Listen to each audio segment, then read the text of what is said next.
Patriarcas.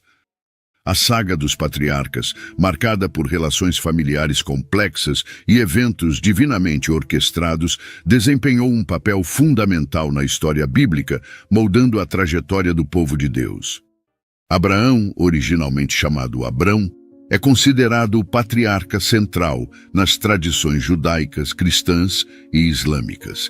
Ele é venerado como uma figura-chave na relação entre Deus e a humanidade. A história de Ismael e Isaque começa com a relação complexa entre Abraão, Sara e Agar. Inicialmente, Abraão e Sara enfrentam a dificuldade da esterilidade de Sara. Em um momento de preocupação e questionamento por parte de Abraão, Deus se comunica diretamente com ele, oferecendo palavras de encorajamento e reiterando sua promessa de uma descendência numerosa. No entanto, mesmo após a promessa divina, Abraão e Sara continuam sem conseguir gerar filhos. Buscando uma solução para o desejo de ter um filho e herdeiro, Sara sugere que Abraão, seu marido, tenha um filho com sua serva egípcia, Agar. Abraão concorda, e Agar concebe Ismael. Essa concepção não acontece sem conflitos. A Bíblia relata tensões e rivalidades entre Sara e Agar. Após a gravidez de Agar, Sara começa a tratá-la de maneira severa, levando Agar a fugir para o deserto. É nesse contexto que um anjo do Senhor encontra Agar e profetiza o nascimento de Ismael e sua descendência.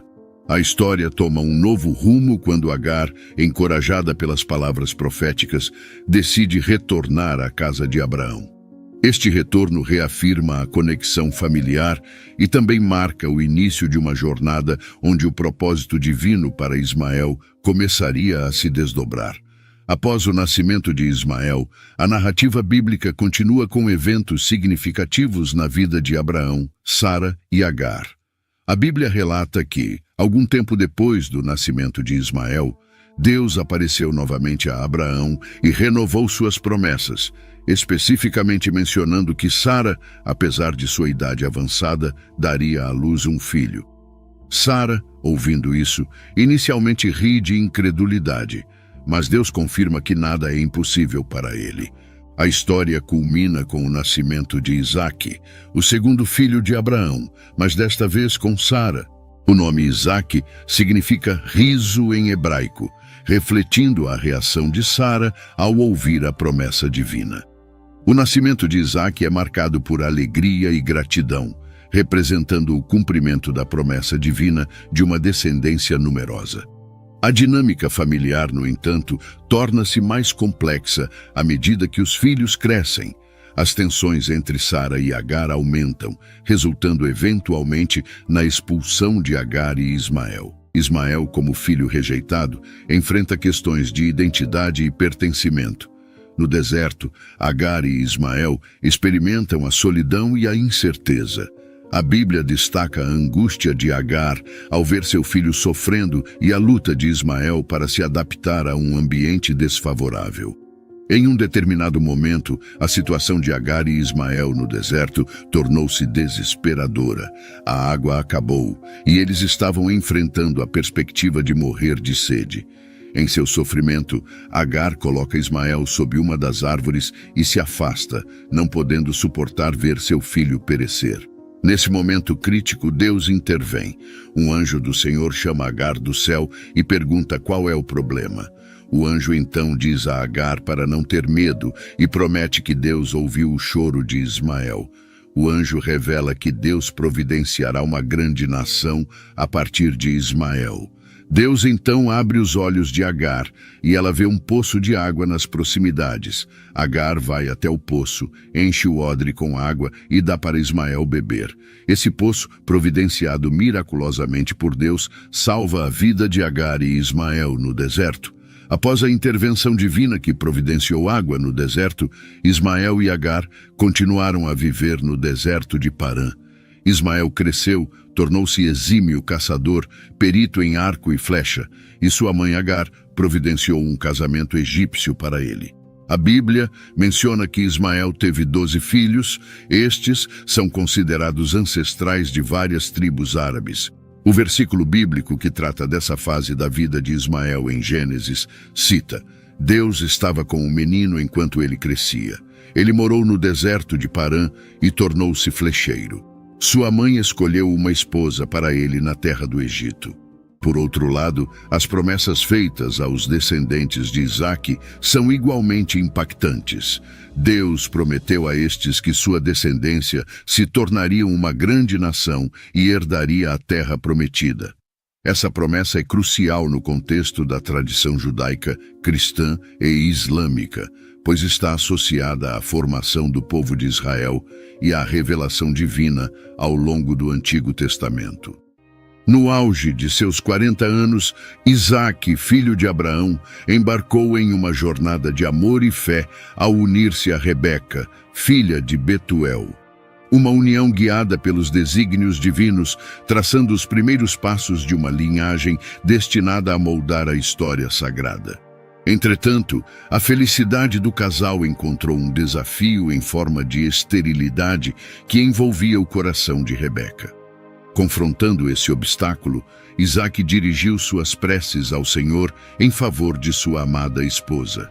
Em uma expressão de fé profunda, ele elevou seus anseios aos céus, confiando na providência divina para superar a barreira da infertilidade que os afligia. As respostas às preces de Isaque não tardaram a chegar, e Rebeca engravidou. O milagre da vida pulsava no ventre dela, revelando a presença divina que os moldava desde o ventre materno. Porém, durante a gestação, o bebê se chocava tanto dentro dela que lhe causou preocupação. Certo dia, ela questionou Deus. Por que isso está acontecendo comigo? Deus prontamente responde: 2 nações estão em seu ventre, e 2 povos se separarão de suas entranhas. Um povo será mais forte do que o outro, e o mais velho servirá ao mais novo. Nessa revelação divina, Deus compartilha com Rebeca o significado profundo da agitação dentro dela. Ele revela que os gêmeos que ela carrega não são apenas irmãos, mas representam o início de 2 nações distintas. Além disso, Deus anuncia que o mais velho, Esaú, serviria ao mais novo, Jacó, invertendo a ordem tradicional de primogenitura. Assim, então, o propósito divino para Esaú e Jacó começava a se desdobrar na barriga de sua mãe. O momento esperado finalmente chegou quando Rebeca deu à luz. Esaú emergiu ruivo e coberto de uma pelugem peculiar, enquanto Jacó, segurando o calcanhar de seu irmão, anunciava sua entrada no mundo. O nascimento desses 2 meninos, tão distintos em aparência e personalidade, sinalizava o cumprimento das promessas divinas feitas a Isaque e Rebeca. À medida que os anos passaram, os meninos cresceram. Esaú tornou-se um hábil caçador, era o preferido de Isaque, enquanto Jacó preferia ficar entre as tendas e tinha uma aproximação maior com Rebeca. Isaque, pai venerável, percebeu que sua jornada na terra estava prestes a chegar ao fim. Sentindo a urgência de abençoar seu primogênito antes de partir, chamou por Esaú, seu filho mais velho. Contudo, nas sombras da tenda, Rebeca, mãe astuta e conhecedora das revelações divinas, ouviu a conversa entre pai e filho. Deus, em sua sabedoria, havia revelado a ela que a bênção destinada seria a Jacó, o filho mais jovem. Assim, Rebeca, confiando na promessa divina, elaborou um plano engenhoso para assegurar o destino de seu filho. Enquanto Esaú, obediente, saiu em busca de presas para agradar seu pai, Rebeca instruiu Jacó a trazer 2 cabritos do rebanho. Com mãos hábeis, ela preparou o prato favorito de Isaque. Aproveitando-se da fragilidade de Isaque, que já não enxergava em razão da idade avançada, ela instrui Jacó a se passar por Esaú.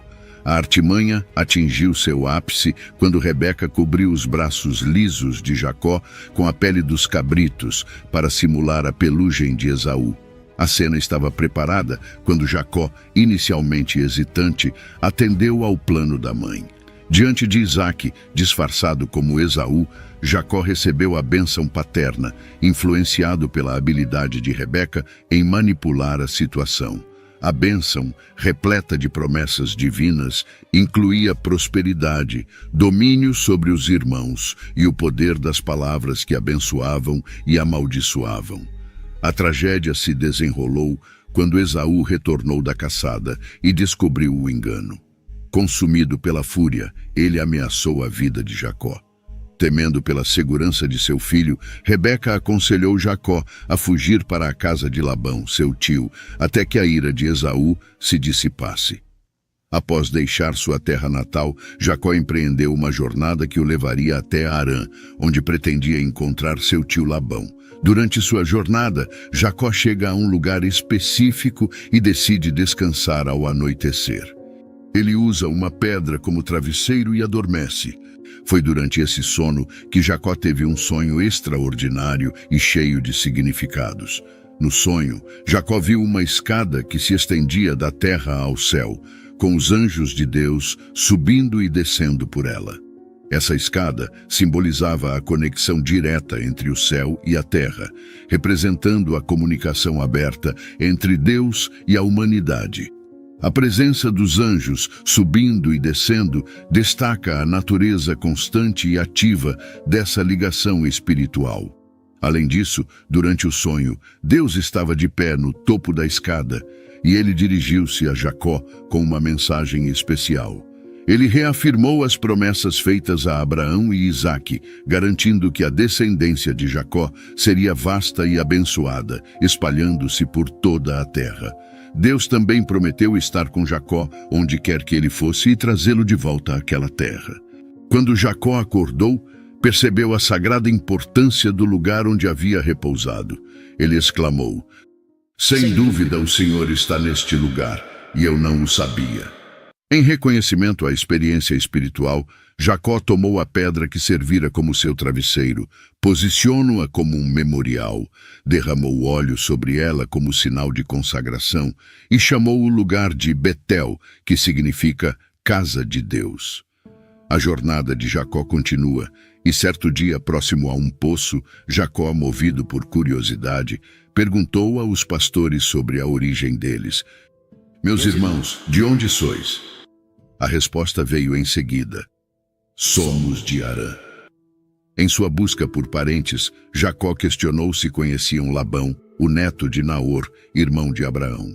Os pastores não só confirmaram que conheciam, como também avisaram a Jacó que Raquel, filha de Labão, chegaria em breve ao local que estavam.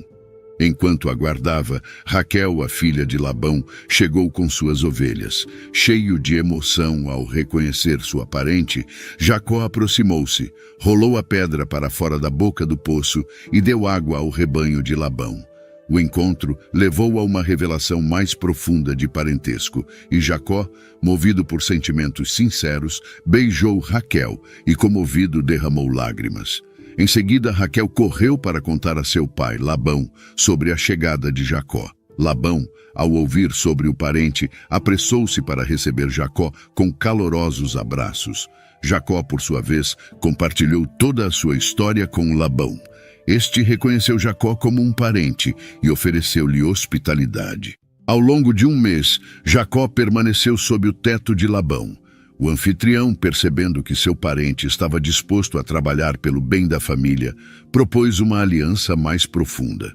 Labão tinha 2 filhas, Leia, a mais velha, e Raquel, a mais jovem, de beleza notável. O coração de Jacó inclinou-se para Raquel, e ele propôs a Labão trabalhar por 7 anos em troca da mão de Raquel em casamento. Labão, concordando com a proposta, testemunha os esforços incansáveis de Jacó durante esse período, cujo amor e devoção eram como um alicerce firme. O momento esperado chegou e Jacó, após 7 anos de serviço, dirigiu-se a Labão para reivindicar sua noiva. Labão, porém, preparou um banquete de casamento e, à noite, em uma atmosfera festiva, conduziu Leia, sua filha mais velha, até Jacó, consumando assim o casamento. Ao amanhecer, Jacó percebeu o engano. A luz da manhã revelou que a mulher ao seu lado não era Raquel, mas sim Leia. Surpreendido e talvez desapontado, Jacó confrontou Labão. Este, com astúcia, explicou que não era costume dar em casamento a filha mais nova antes da mais velha, justificando assim a troca. Labão propôs uma solução. Jacó poderia completar a semana de festa de casamento com Leia e depois teria permissão para casar-se com Raquel. Entretanto, para assegurar esse segundo matrimônio, Jacó teria que comprometer-se a trabalhar por mais 7 anos. Em um testemunho de resiliência e amor verdadeiro, Jacó concordou com o novo acordo proposto por Labão. Assim, ele completou a semana de festa com Leia e posteriormente formalizou sua união com Raquel. Jacó, movido por seu compromisso e amor, entregou-se a mais 7 anos de árduo trabalho para Labão. Ao final desse período, Jacó, agora casado com ambas as irmãs, Raquel e Leia, consolidou sua família sob o teto de Labão. Durante esse tempo, ele não apenas experimentou os desafios das relações familiares complexas, mas também prosperou na criação de seu próprio rebanho. Deus, em sua providência, abençoou os esforços de Jacó, multiplicando os animais sob sua supervisão. Contudo, à medida que a prosperidade de Jacó crescia, as tensões com Labão também se intensificavam. Percebendo a necessidade de autonomia e buscando cumprir a promessa divina de retornar à terra de seus pais, Jacó expressou seu desejo de partir. Labão, percebendo que a presença de Jacó era uma fonte de bênção para ele próprio, tentou persuadir Jacó a permanecer. No entanto, Jacó, guiado pela chamada de Deus, manteve-se firme em sua decisão. Assim, Jacó, acompanhado por suas esposas, filhos e rebanho, empreendeu a jornada de volta à terra de Canaã. Contudo, esse retorno não ocorre sem temores e desafios significativos, principalmente o temor de enfrentar Esaú, seu irmão, cuja ira Jacó temia há anos. Antes de se encontrar com Esaú, Jacó elaborou um plano astuto para apaziguar a possível ira de seu irmão. Ele decidiu enviar uma caravana de presentes, incluindo animais e bens valiosos, através do rio Jaboque. Essa oferta seria um gesto de reconciliação e uma tentativa de suavizar o coração de Esaú. Na noite antes do encontro com Esaú, Jacó tomou uma decisão crucial. Ele levantou-se, reuniu suas 2 esposas, Leia e Raquel, suas 2 servas e seus 11 filhos, e atravessou o rio Jaboque. Jacó, no entanto, percebeu que precisava enfrentar seu temor mais profundo e permaneceu sozinho na outra margem do rio. Foi então que ocorreu um evento extraordinário. Um homem misterioso apareceu e lutou com Jacó durante toda a noite. A luta foi intensa e simbólica, representando as batalhas e desafios que Jacó enfrentaria em sua jornada. Jacó havia lutado a vida toda, desde o momento de seu nascimento, seu conflito com Esaú e até mesmo os desafios com Labão. Agora, prestes a reencontrar Esaú, Jacó enfrenta o momento mais difícil de sua vida. No auge da luta, em uma tentativa de encerrar o confronto, o homem tocou a articulação da coxa de Jacó próximo ao quadril, deixando-o manco. No entanto, mesmo ferido, Jacó recusou-se a desistir, insistindo em receber uma bênção. O homem, então, perguntou a Jacó qual era seu nome. A resposta de Jacó desencadeou uma reviravolta significativa na narrativa. O homem declarou: "Teu nome não será mais Jacó, mas Israel, pois você lutou com Deus e com os homens e prevaleceu." Aqui, a mudança de nome simboliza uma transformação espiritual e identitária profunda para Jacó, marcando um novo capítulo em sua jornada. O homem revelou-se como uma manifestação divina e concedeu a Jacó uma bênção especial.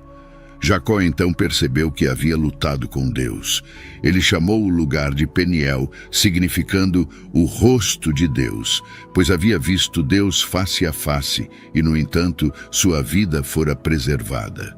Essa experiência transformadora deixou Jacó com uma nova identidade e uma perspectiva renovada. Ao amanhecer, Jacó, mancando por conta da articulação da coxa tocada durante a luta, prosseguiu em sua jornada. Chegamos ao ponto culminante da história de Jacó e Esaú, onde o tão temido encontro entre os irmãos se aproxima. A tensão paira no ar, carregada pela ameaça anterior de Esaú de matar Jacó. Jacó, consciente da delicadeza da situação, toma uma medida de humildade e submissão. Ele se curva 7 vezes diante de Esaú, um gesto simbólico de respeito e submissão, demonstrando a profundidade de seu desejo por reconciliação. Surpreendentemente, Esaú não responde com hostilidade, como muitos poderiam esperar. Em vez disso, ele corre em direção a Jacó, abraça-o e chora. A cena é poderosa, marcando a reconciliação tão esperada entre os irmãos. A amargura do passado parece desvanecer diante da expressão genuína de perdão e amor fraternal. Apesar do reencontro, Jacó e Esaú decidem seguir caminhos separados. Jacó estabelece-se em Sucote, onde constrói uma casa e abrigos para seu gado. Essa fase de estabilidade simboliza não apenas a segurança material de Jacó, mas também a paz alcançada após anos de incerteza e conflito. Ele gerou 12 filhos, que se tornaram os líderes das 12 tribos de Israel.